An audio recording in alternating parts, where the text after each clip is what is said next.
शिमला से एक अहम खबर, स्पीकर से मिले हैं तीनों निर्दलीय विधायक। निर्दलीय विधायकों ने जवाब के लिए स्पीकर से समय मांगा। केएल ठाकुर, होशियार सिंह और आशीष शर्मा ने समय मांगा है। जी हां, दोपहर 2:30 बजे तक के लिए निर्दलीय विधायकों ने समय मांगा है। दोपहर 2:30 बजे स्पीकर कुलदीप पठानिया फिर से सुनवाई करने वाले हैं। आपकी जानकारी के लिए बता दें कि हाईकोर्ट में भी मामला गया था और हाईकोर्ट में मामला गया तो सुनवाई भी हुई, अगली तारीख भी मुकर्रर हुई है। अब ऐसे में स्पीकर से ही तीनों निर्दलीय विधायक मिले हैं। निर्दलीय विधायकों ने जवाब के लिए स्पीकर से समय मांगा था। केएल ठाकुर, होशियार सिंह और आशीष शर्मा, ये 3 निर्दलीय विधायक हैं जिन्होंने समय मांगा। अब दोपहर 2:30 बजे देखने वाली बात है, निर्दलीय विधायकों ने जो समय मांगा है दोपहर 2:30 बजे का, स्पीकर कुलदीप पठानिया फिर से जब बात करते हैं तो क्या बात करते हैं, और इस दौरान फिर से वही डिमांड उनकी कि उनका इस्तीफा मंजूर किया जाए। प्रदीप ठाकुर हमारे साथ जुड़ चुके हैं, उनसे हम बातचीत करते हैं। प्रदीप, एक तरफ हाईकोर्ट में मामला, दूसरी तरफ स्पीकर से मुलाकात का समय, थोड़ा सा विस्तार से आप बताएंगे दोनों मामलों के बारे में। और निर्दलीय विधायक अभी सिर्फ यही चाहते होंगे कि इस्तीफा किसी भी तरह से मंजूर हो, तो हाईकोर्ट में भी जाने का कोई मतलब नहीं बनता है। तो यहाँ पर जो सुनवाई होने की बात आ रही है, 2:30 बजे की जो मुलाकात होने की बात आ रही है, इससे क्या नतीजा निकलने की उम्मीद है? 3 निर्दलीय विधायक जिसमें केएल ठाकुर, होशियार सिंह और आशीष शर्मा, इन्होंने विधानसभा की सदस्यता से इस्तीफा दिया था 22 मार्च को, और उसके बाद से लगातार ये मांग कर रहे हैं कि स्पीकर इनका इस्तीफा स्वीकार करें, लेकिन अभी तक स्पीकर ने स्वीकार नहीं किया है। और स्पीकर की तरफ से ही बाकायदा इनको नोटिस जारी हुआ था, कारण बताओ नोटिस के आपने इस्तीफा क्यों दिया है, इस्तीफा देने की नौबत क्यों आई है, और तमाम उसमें बिंदु। और आज तक की इनको डेट दी गई थी कि आपने व्यक्तिगत तौर पर स्पीकर के समक्ष उपस्थित होना है, लेकिन सुबह ये पहले हाईकोर्ट गए, वहां पर जो ये मामला लगा हुआ है सुनवाई उस पर हुई है, क्योंकि स्पीकर ने जिस तरह से इनको नोटिस दिया है, इस्तीफा स्वीकार नहीं कर रहे हैं, उसको चुनौती दी गई है हिमाचल हाईकोर्ट में। और उसमें ये कहा गया है कि जो संवैधानिक व्यवस्था है उसमें व्यक्तिगत तौर पर अगर कोई विधायक, चाहे वो निर्दलीय हो या फिर किसी पार्टी का विधायक हो, वो इस्तीफा देता है, उसको स्वीकार करना पड़ता है। इस तरह की एक याचिका दायर करके हाईकोर्ट से राहत की मांग की है, लेकिन आज हाईकोर्ट में सुनवाई बेशक हुई है, लेकिन उस पर कोई फैसला नहीं हुआ। 24 अप्रैल तक का जो सुनवाई है वो टल गई है, और नोटिस जारी किया गया है हाईकोर्ट की तरफ से स्पीकर को भी, के साथ साथ विधानसभा के सचिव को, कि आप इसका जवाब दाखिल करें, और 24 अप्रैल को ही अगली सुनवाई इस पूरे मामले में होनी है। क्योंकि एक प्रदीप, मैं माफ कीजिएगा, बीच में आपको रोक रहा हूं। एक बार ये खबर दोबारा दर्शकों को मैं थोड़ा समझा दूं, आपके पास फिर से लौटूंगा। आपकी आवाज भी सही तरीके से नहीं पहुंच पा रही। ये जो खबर है इसको थोड़ा सा मैं विस्तार से बता दूं। निर्दलीय विधायक जो हैं, जिसमें केएल ठाकुर हैं, होशियार सिंह है, आशीष शर्मा, जिनके नाम आपके सामने, दोपहर 2:30 बजे फिर से निर्दलीय विधायकों ने समय मांगा है। दोपहर 2:30 बजे स्पीकर कुलदीप पठानिया फिर से मिलेंगे। हम सुनवाते हैं क्या कहा गया था कुलदीप पठानिया की तरफ से, वो सुनिए आप।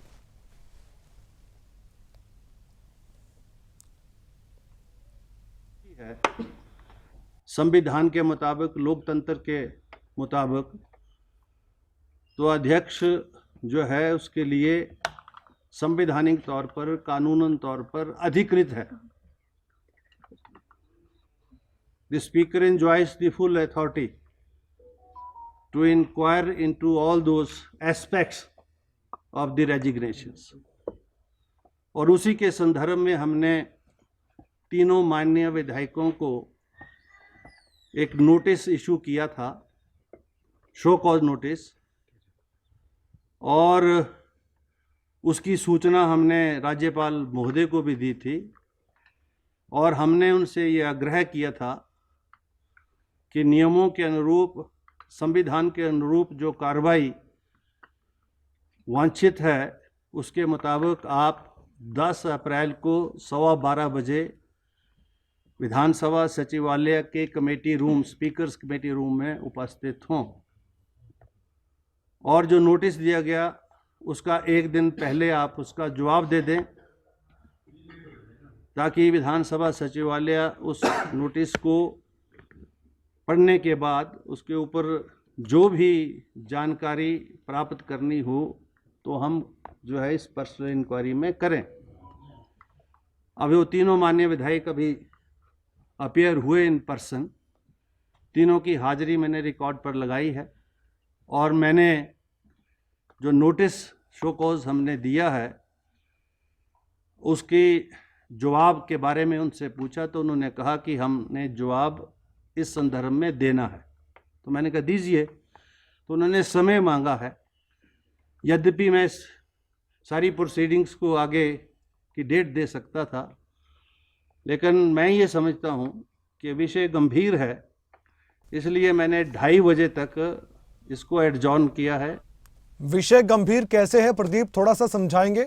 क्या कहना चाहते हैं स्पीकर साहब, क्यों उनको गंभीर विषय लग रहा है, क्या क्या उनके मन में सवाल है और क्या उनकी चिंताएं हैं, ये भी थोड़ा सा जाहिर कर दें आप।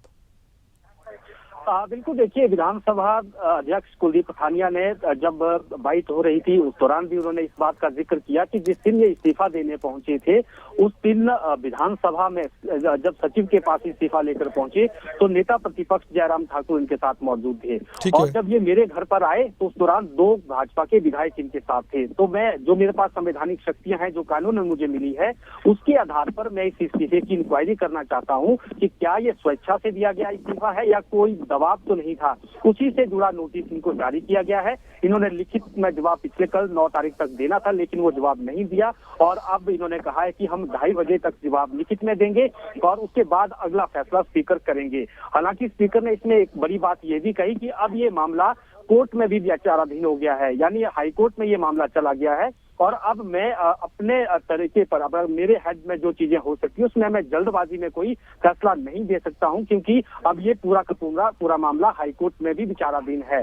तो कुल मिलाकर ये कह सकते हैं कि जो ये स्पीकर ने जो नोटिस दिया है उस पर ये अपनी बात तीनों निर्दलीय विधायक अब कहेंगे, पहले तो लिखित में कहेंगे, उसी के आधार पर सवाल जवाब इनके साथ व्यक्तिगत तौर पर होंगे और फिर फैसला जो है हो सकता है हाईकोर्ट के फैसले तक ये अपना फैसला रिजर्व रखें या फिर ये कहे कि जो हाईकोर्ट निर्देश इसमें देता है उसके बाद आगे देखा जाएगा इसमें क्या किया जाएगा। क्योंकि इनकी तरफ से साफ तौर पर एक बात कही गई है कि इनके ऊपर एंटी डिफेक्शन लॉ भी जो है बराबर जो है लागू होता है, क्योंकि इन्होंने एक तो स्वेच्छा से पहले कहा कि हमने इस्तीफा दे दिया है और फिर इन्होंने बीजेपी को भी ज्वाइन कर लिया, यानी भाजपा में भी शामिल हो गए। तो कहीं ना कहीं इनका जो एक्ट है वो जो दल बदलू कानून है उसके नियमों को अपनी तरफ आकर्षित करता है। ये भी स्पीकर ने एक बात कही है। तो कुल मिलाकर हम कह सकते हैं कि अब ये सारा का सारा मामला कम से कम 24 अप्रैल तक चल गया है, जब तक हाईकोर्ट से कोई फैसला नहीं होता है। और स्पीकर ने भी वहां पर, क्योंकि अब वो भी एक पार्टी बन गए हैं, तो उन्होंने भी अपना जवाब दाखिल करना है, उसके बाद इस पर कोई फैसला